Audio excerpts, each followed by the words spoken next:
And so I was out here gathering me some medicine, and I realized, you know what, y'all might want to know about this, because herbalism in action is something that I want to share with you more often. It's easy to get on here and teach just facts and so forth, but then when to implement it can be a little confusing. So I'm going to share with you what I'm doing today for myself through herbalism. I recently got a kidney infection, and the infection is tended to, but I'm still feeling really lethargic, really groggy, foggy, and because of my years of study and so forth, I know what's going on, and I feel empowered instead of like, why is this not disappearing? What's happened is I'm dealing with what's called cellular debris.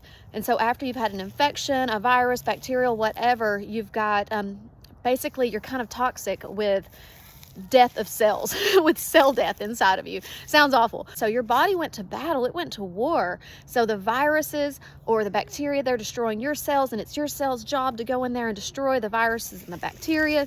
And so that all that's clogged up in your system, really bogging down, especially the lymphatic system. And so we want lymphatic tonics. And so I know what's happening. I'm feeling groggy and feeling tired because I am super congested with all of this cellular debris.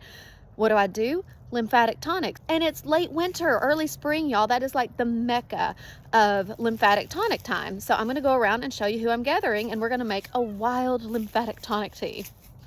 First up, blue violet. It's blooming right now, so it is easy to identify, but you also have these heart-shaped leaves when it isn't. So I'm going to gather this amazing lymphatic tonic, but I'm only going to gather as much as I need. Always only as much as I need. And I'm going to get a small, maybe a third of a handful of violet leaves.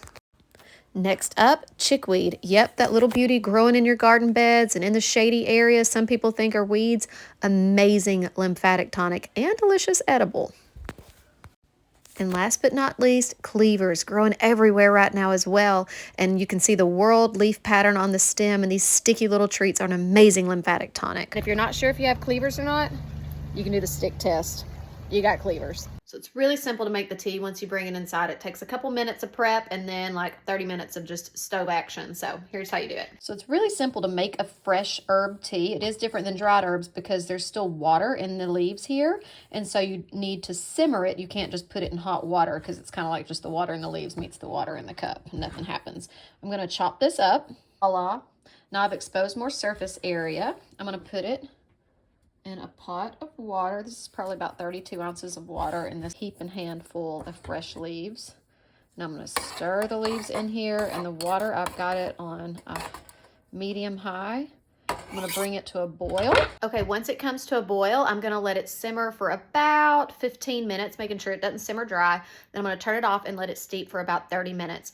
I can do this uncovered because these herbs aren't aromatic like mints and lemon balms. If it's aromatic, you need to cover it for sure. If it's not aromatic, you can leave it uncovered, but it's your choice. Whereas if this were dried herbs, I would just pour boiled water over the dried leaves and allow it to steep. Like I said, I'll let it simmer for about 15 minutes, then I'll let it set another 30 minutes. I strained it, and look at that